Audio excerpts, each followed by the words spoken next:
Hello again to Harley Fat Boy Diaries. This is Chapter 2, Her Eyes Through Sparkles. Yes, after 3 depressing weeks of rain and cold, summer has finally returned to Frankfurt. And I had to get out and enjoy it, so I took the Schindelhauer off the wall, pumped up the tires, it had been hanging there for a while, and went for a ride. I'll have to wait till I'm back in Cali where the fat boy sleeps to get you more fat boy footage. But until then, here's second chapter. I hope everyone's doing well. Okay, we'll kind of repeat a bit of what we did last time, or what I did last time. What you heard last time, if you heard it. Okay.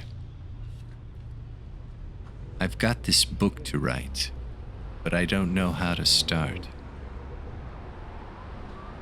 I've got this book to write, but I don't know how to start. Wheels spinning in the mud. I have these ideas and visions of how to put it down, but right away, as I get started, I hit a fork in the road and don't know which road to take, or I am pulled in by a roadside attraction, like the idea of working at the Harley-Davidson dealership in Frankfurt. There I am, out in the boonies, on a lonely road. Writing is a lonely enterprise. And I'm tooling around. What an odd idiom tooling around is.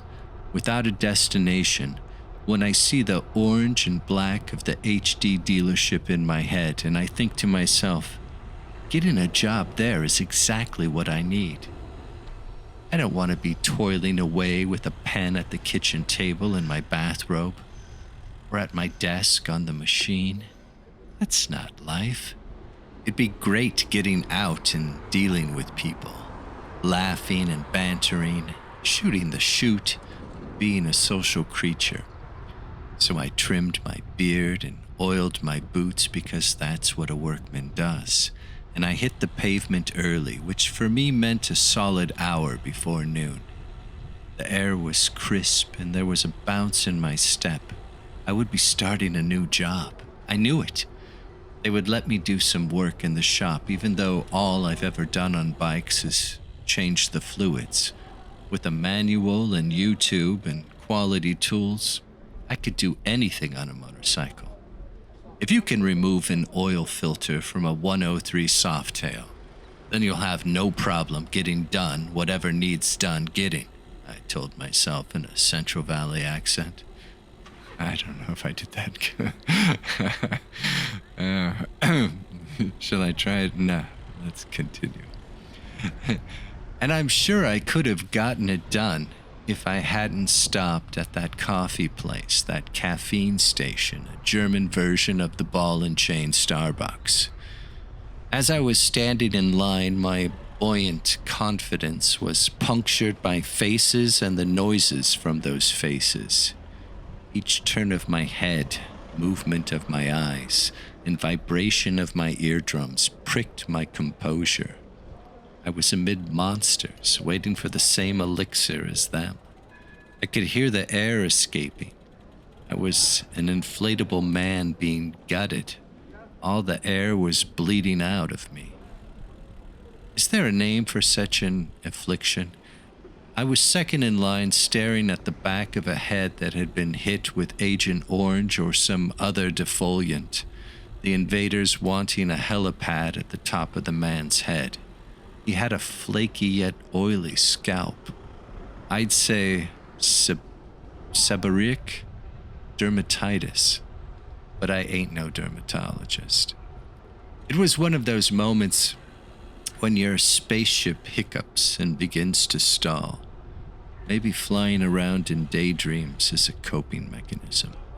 And I had to take the craft down. And then there was the ding like in an elevator. The doors opened, and I was in a cafe on Hanauer Landstrasse in Frankfurt. I tentatively sniffed the air to make sure there was enough oxygen in the atmosphere. Convinced that there was, I inhaled deeply and looked at the aliens about me, chattering and cavorting in what must be a choreographed song and dance for the gods of caffeine and plastic lids. I felt a tap on my shoulder, and turning around came face to face with a hideous creature producing sounds from a wet opening lined with white stones, a fleshy slug-like creature darting around the stones. Darting around... Okay, I'll have to work on that. My knees started to buckle, but it wasn't an alien. It was an attractive blonde pulling me back to reality. Sorry, I said. My mind was elsewhere. Her eyes threw sparkles. I ordered a latte and then stood waiting with a few other people for someone to call my name. The young woman whose eyes threw sparkles, and young is such a relative term. Most people would say she was in her late 20s, early 30s, joined us millabouters, if that is a word, in the waiting section, the milling about area. I observed her for a few moments, which meant I stared at her. I didn't ogle, except for maybe an earlobe. She was older than I had thought. The master sculptor had set his tools down, and I admired his work. Gone were the puffiness in a young woman's face, the clumsy lines.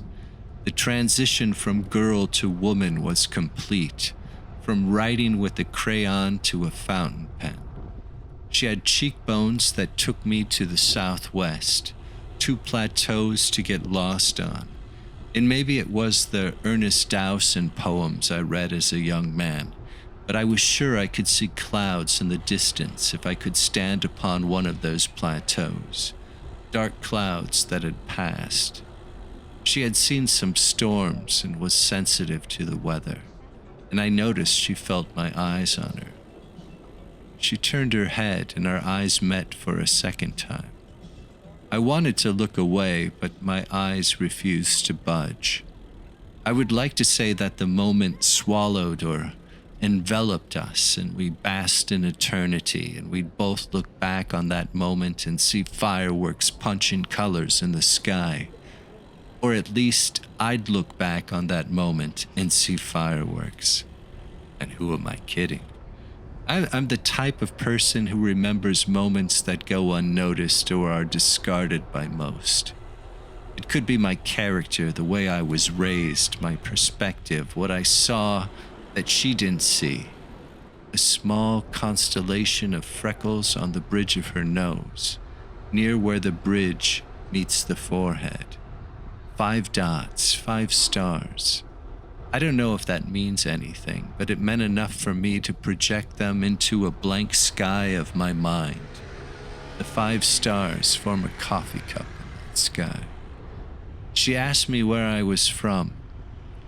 Anyone with ears knew I wasn't German.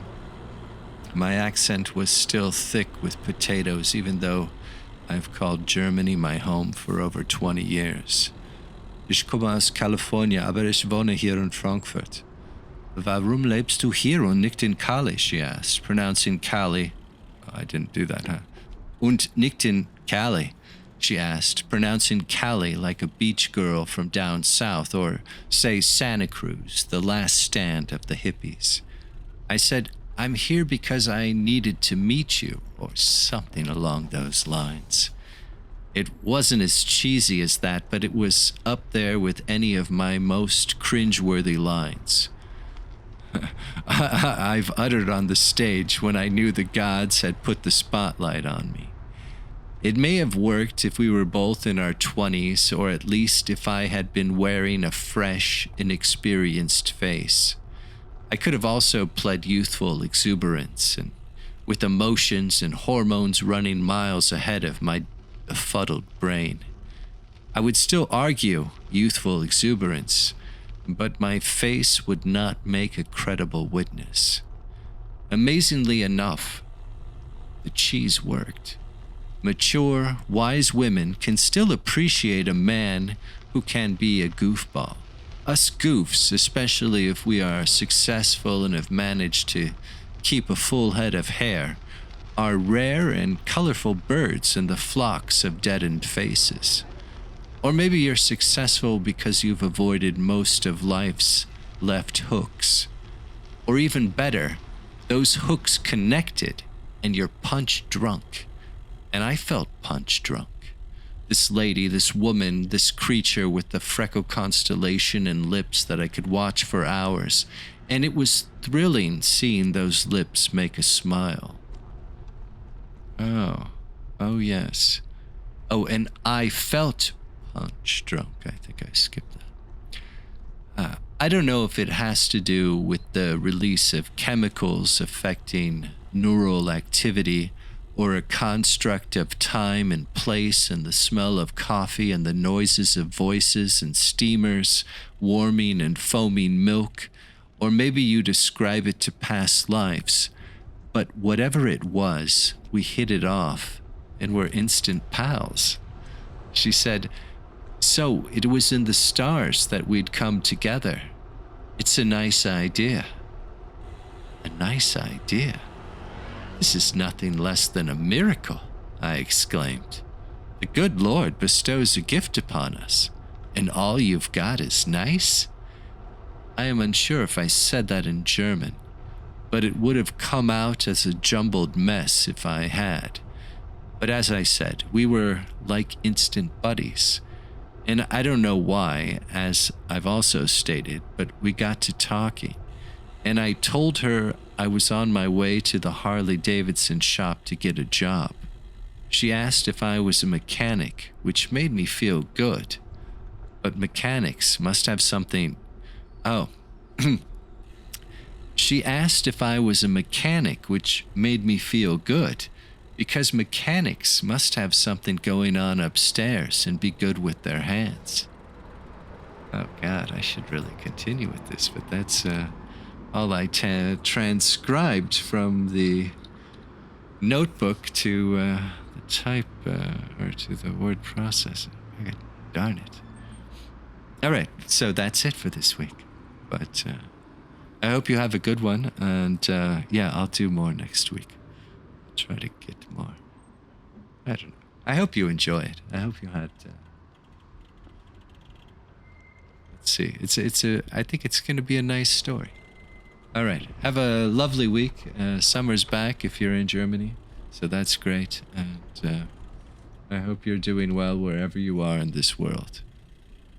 Take care. Bye-bye.